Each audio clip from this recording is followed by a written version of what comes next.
Live from Television Park, in high definition, the station you count on. This is WJBF News Channel 6. Good morning, Augusta. Good morning, I'm Mary Morrison. Welcome to the second hour of Good Morning Augusta. And I'm in Archita Chaudhry, in for Chris Kane, who's enjoying probably a good sleep in this Thursday morning. I hope so. He's earned a few days off. Hopefully he's watching. I don't know about that, though. Well, we want to begin the news this morning with the school report. And Richmond County school leaders who are trying to make up a $23 million deficit. More than 100 jobs could now be at risk. The current plan includes cutting 135 jobs from the teaching staff, paraprofessionals, and even custodians. There's also talk of adding 2 human resources positions and a $78,000 computer program to help with hiring.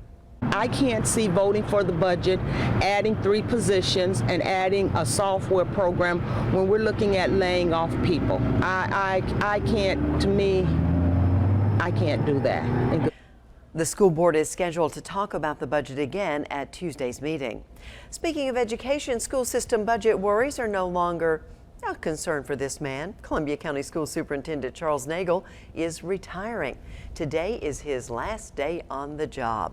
Nagel's career in the Columbia County school system started 37 years ago. He worked as a coach, teacher, and principal before taking the helm as school superintendent. Congratulations this morning to Superintendent Charles Nagel.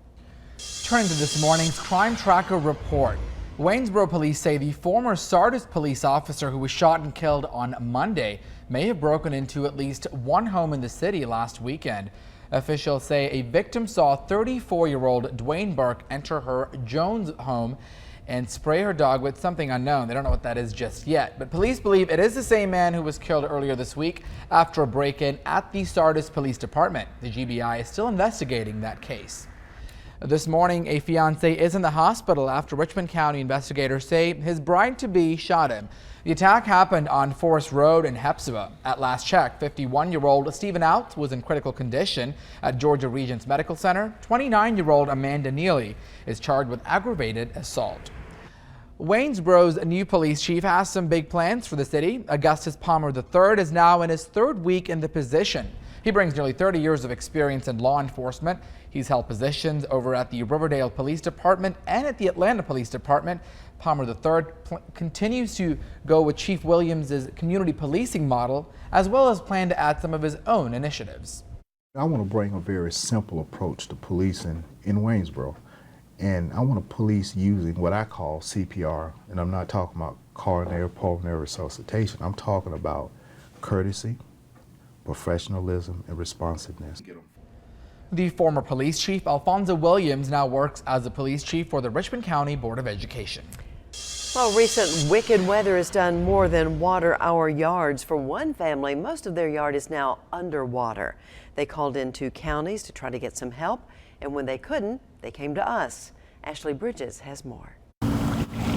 These slimy little tadpoles have been spawning in Eddie Woods' backyard since the rains came. The noise from the frogs alone, it sounded like car alarms going off. My neighbor was questioning me, what am I going to do about it? I can't do anything about it. Nor can this couple do anything about what's under the surface. Tadpoles and mosquitoes and snakes and, whatever else nature has out there. Take a look from their back porch. It looks like a pleasant little pond, right? The problem? It shouldn't be there.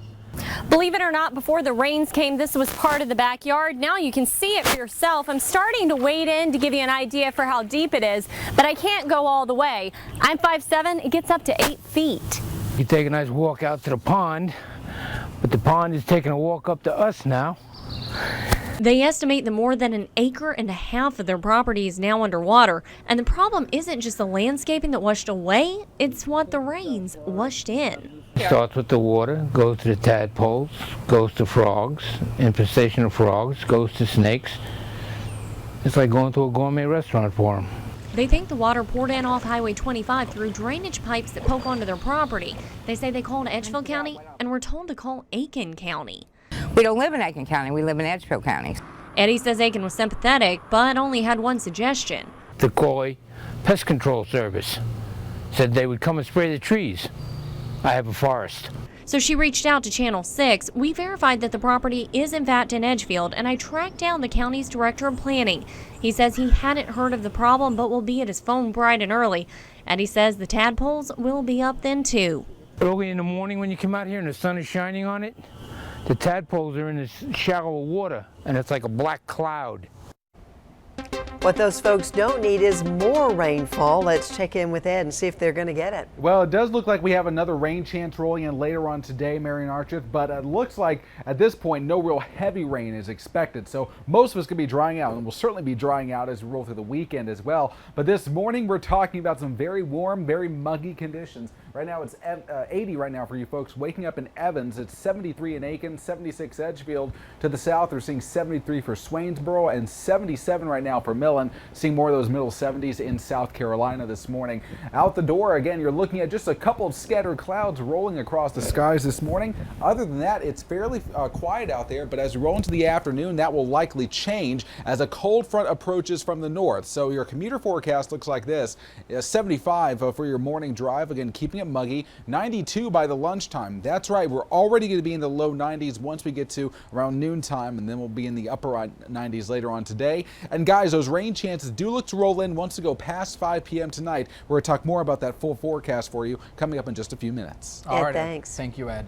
All the rain that we've seen in recent weeks, now this of course could mean more mosquitoes in the CSRA. Yeah, we just saw that in Ashley Bridges' report, and now meteorologist Jason Nappy also did some digging and found a backyard pool is making the problem a lot worse. Take a look. A bad swimming pool, 20 by 40 foot in a season, can produce 750,000 mosquitoes. No, this is not a forest, it's someone's backyard pool. It's so bad here, trees shooting high in the air are growing in the water. It's no longer a place for kids to play, it's now a breeding ground for killer mosquitoes. And when you stop and think about 750,000 mosquitoes coming out of one swimming pool in a 5 to 6 month period, that's a serious situation. After last year's deadly West Nile outbreak across the CSRA, Health Department investigators are concerned this bad pool is a breeding ground. West Nile is always a threat. Last year we had 3 cases in Richmond County, 3 cases in Columbia County.